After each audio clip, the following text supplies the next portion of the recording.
Good evening, everyone, and thank you for joining us on WLOX News at 10. I'm Christina Garcia. Shelters have opened this evening for those needing a warm place to spend the night as this cold period passes over South Mississippi. But the shelter wouldn't be possible without volunteers. Our Mike Lacey is live for us in Gulfport with more on those who give their time to others. Mike? Christina, it is cold outside the Salvation Army Center here in Gulfport, but it's warm inside, and not just about temperature.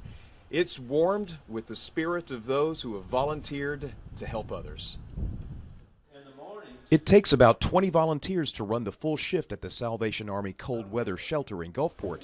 The shelter will stay open until 8 a.m. Friday, and then it begins all over again. It will reopen at 4 p.m. Friday until 8 a.m. Saturday, and then again whenever the need arises. And if this year is anything like last year, it takes a toll on volunteers, says Salvation Army spokesperson Laura Bianco.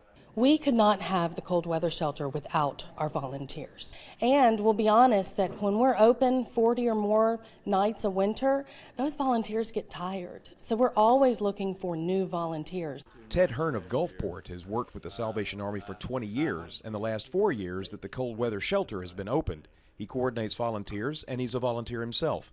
The job, he says, requires more than folding sheets and cooking food.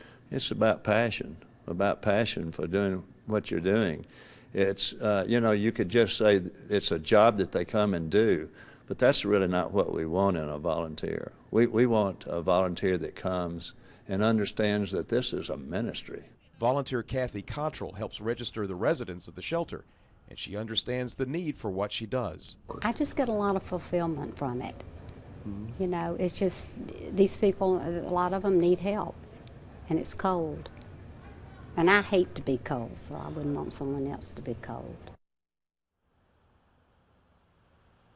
And Christina, the Salvation Army needs more than just volunteers. They need donations, anything from laundry detergent to food to socks.